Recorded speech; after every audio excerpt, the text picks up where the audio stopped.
Salut, bienvenue dans ma capsule 53. Aujourd'hui, je t'explique comment faire la distinction entre ton âme et ton mental grâce à l'analogie du cocher. Depuis quelques capsules, je te parle beaucoup du mental, de l'ego, de la résistance de l'ego, de cette petite voix qu'on n'est pas sûr si on doit écouter ou pas. Donc, à la fin de cette vidéo, tu vas vraiment être capable de pouvoir d'un coup comprendre et identifier exactement c'est quoi ton mental, c'est quoi ton âme et tes émotions à travers tout ça, qu'est-ce qu'on en fait. Voilà. Mais avant, laisse-moi me présenter, surtout pour ceux qui ne me connaissent pas. Je m'appelle Natacha, je suis entrepreneur, artiste et taekwondoïste. Et depuis quelque temps, je suis en train d'assumer la guerrière inébranlable qui est en moi pour prouver à toutes les femmes qu'il n'est jamais trop tard de se battre pour sa liberté, sa richesse et son bonheur. Si tu as aimé la vidéo, surtout, like le contenu, ça me fait toujours plaisir. Et bien sûr, si c'est ta première visite, abonne-toi à ma chaîne YouTube. N'oublie pas d'activer ici les notifications et tu ne manqueras aucune de mes vidéos. Voilà. Donc maintenant, de retour à l'analogie du cocher. Qu'est-ce que c'est que l'analogie du cocher?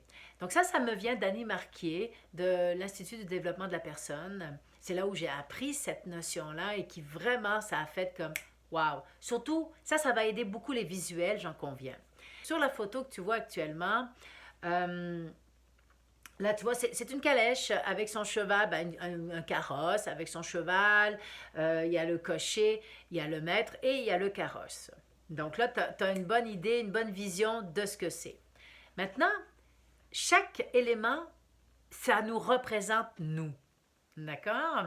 Donc, le carrosse, c'est quoi? C'est notre corps physique. Donc, c'est là où on voit l'importance de bien s'occuper de notre corps, parce que si on regarde un carrosse, s'il y a une roue en moins, si le bois est pourri, si ça va pas, si c'est faible, ça va péter, ça avancera plus, puis là, ben, on se rend compte qu'on n'avance plus. Donc, d'où l'importance de prendre soin de son corps. Ensuite, on a le cheval qui représente le corps émotionnel. Avec ses désirs, avec ses peurs. Le cheval fournit l'énergie pour tirer le carrosse. Et quand on regarde ça, par exemple, un cheval, pour ceux qui connaissent un peu c'est quoi les chevaux, comment ils fonctionnent et tout ça, bon, quand un cheval s'énerve et perd le contrôle, ça arrive à des chevaux de perdre le contrôle de carrément leurs émotions, et on appelle ça, ils ont le mort aux dents. Et c'est un peu ça, nous, ce qu'on fait, les êtres humains. C'est-à-dire que tant et autant qu'on ne contrôle pas nos émotions, eh bien, ce qui arrive, c'est qu'on va aller comme un cheval. Un cheval, quand il a le mort aux dents, c'est pas compliqué. Hein? Il s'en va à toute vitesse. Il n'a plus aucune... il réfléchit plus, il voit plus rien, il fonce, il va n'importe où et il se rend jusqu'à son écurie. Puis il le fait en brisant tout sous son passage. D'accord? Donc, nous, c'est un peu la même chose. Si on ne maîtrise pas nos émotions, eh bien, on part en vrille d'un bord puis de l'autre. On tire, par contre, le carrosse, qui est notre corps. Donc, on avance tout le temps, mais à gauche, à droite, de manière complètement perdue. D'accord? Ensuite, si on regarde ça, pour diriger le cheval, donc, on le voit très, très bien, on a besoin d'un cocher. OK? Et donc ça, c'est le mental. Le cocher représente le mental.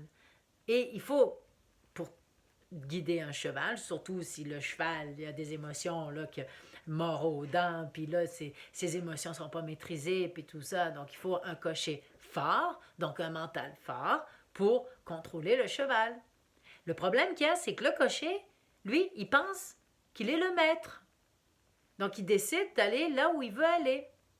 Donc, il ne va pas écouter, le cocher, il ne va pas écouter la petite voix, il va pas écouter, il va juste s'écouter lui-même et il va décider sur son cheval qui s'en va de tout bord, de tout côté, il va le maîtriser du mieux qu'il peut, puis il va aller selon sa nature ou selon si c'est quelqu'un qui est peureux, par exemple, eh bien, il va prendre le chemin qui est paresseux ou peureux, des choses comme ça, ben, il va prendre le chemin le plus facile. Mais si c'est quelqu'un qui a la fausse croyance de croire que, par exemple, il faut travailler dur pour gagner son pain, ben, il va aller sur le chemin le plus souffrant. Hein? Il va aller suivre comme ça il va suivre, il va aller là où il pense qu'il faut aller, puis il va écouter personne d'autre. Donc, le cocher, dans l'image de l'analogie du cocher, là, de la calèche au complet, eh bien, c'est le mental. Donc là, si on voit un peu, bon, le carrosse, c'est le corps physique, le cheval, c'est les émotions qu'il faut contrôler, apprendre à maîtriser, apprendre à retenir. Donc, c'est tout ça, hein? On le voit très, très bien, là, parce que les émotions, c'est ça qui est le plus difficile à contrôler. Hein? Et ensuite, il y a le mental, qui est le cocher, qui, lui, ben, il en fait à sa tête, c'est lui qui mène, c'est lui qui tient les rênes et puis qui décide d'aller où il veut. Il oublie d'écouter le maître ou la maîtresse ou la personne qui est le client ou la cliente qui est dans la calèche et qui lui dit « Hey, tourne à gauche ». Mais le cocher, lui, il l'entend pas. Il entend quelque chose, il entend une petite voix. Il entend une petite voix.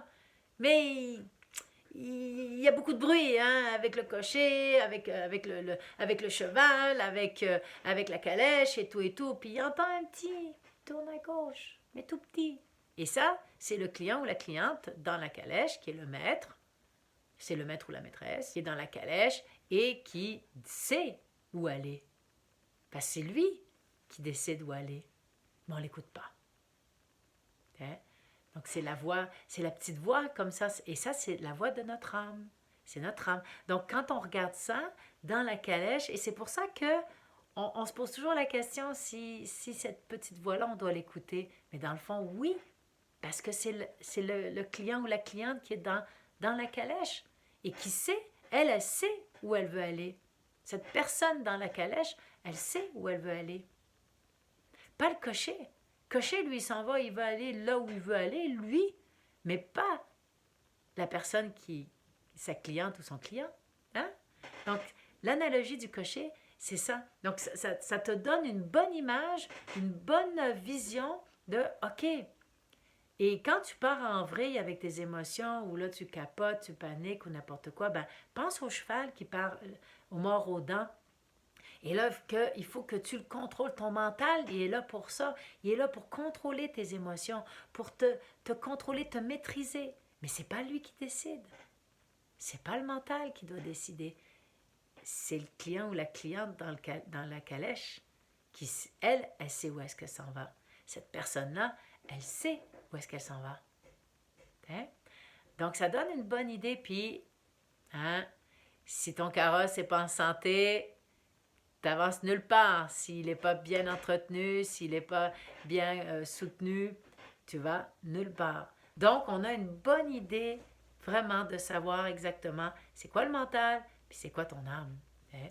Et après, c'est à toi de travailler sur l'écoute. Hein?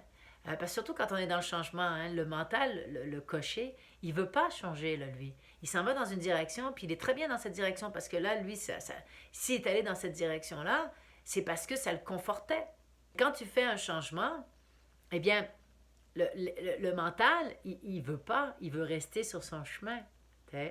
Donc, c'est pour ça que c'est important de réussir à écouter détecter, puis à écouter la petite voix, le senti. Moi, je pense que, bon, on parle de petite voix, mais ça dépend de chaque personne. Mais je crois que chaque personne, quand elle est attentive et à l'écoute de soi, puis dans l'évolution, je crois qu'elle le sait exactement qu'est-ce que c'est que ce senti-là que je parle, la voix de l'âme, le feeling, l'instinct. Tu sais, ça peut être appelé de toutes sortes de manières, mais chaque personne va l'identifier à sa propre manière. Mais ce qui est important, c'est de ne pas faire en sorte que l'ego récupère cette dimension-là et de toujours vraiment détecter que c'est bien l'expression de son âme pour ensuite l'écouter et aller là où il te dit d'aller. Ça, je voulais aujourd'hui te partager l'analogie du cocher pour vraiment te donner une image, pour te donner une image schématique de qui on est, tu vois? Donc c'est clair, on a les émotions, le mental, le corps physique et la petite voix, notre âme à l'intérieur qui, elle sait où elle va. Maintenant, je te laisse et je te dis à demain pour une autre capsule. Bye bye.